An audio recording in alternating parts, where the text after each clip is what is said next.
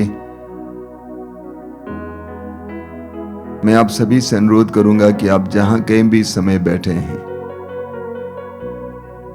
दिल खोलकर सारे हृदय से इस पवित्र रक्ताभिषेक प्रार्थना में भाग लें। अपनी आंखें बंद कीजिए। हम प्रभु की आराधना में हैं। प्रभु हमारे बीच में है। वो सामर्थ्यवान है, वह करुणामय है। मैं आप सभी से अनुरोध करूंगा कि आप अपने सारे कामकाज को दूर रखकर इस समय पूरी तरह से इस आराधना में भाग लें। प्रभु आपको प्रेम करते हैं। उसके दिल में, उसके मन में आपके लिए एक योजना है। पवित्र ग्रंथ में लिखा हुआ है, तुम्हारे लिए निर्धारित योजनाएं मैं जानता हूं, तुम्हारे हित की योजनाएं अहित की नहीं, तुम्हारे लिए आशामय भविष्य की योजनाएं। प्रभु के इस पवित्र वचन पर इस समय विश्वास कीजिए और बड़े विश्वास और भक्ति के साथ प्रभु की आराधना में लग जाइए। इस पवित्र संस्कार में यीशु उपस्थित है और विश्वास करना कि प्रभु की उपस्थिति आपके करीब तक पहुंच रही है। आप जहां बैठे हैं वो प्रभु की उपस्थिति में है। आपकी सारी परिस्थितियों को जानने वाले, आपके बीते जीवन के एक एक पल की एक एक बात को जानने वाले, आपके वर्तमान को जानने वाले, आपके भविष्य को जानने वाले उस महान प्रभु पर इस समय भरोसा रखिए। प्रभु की आराधना कीजिए हृदय और मन से।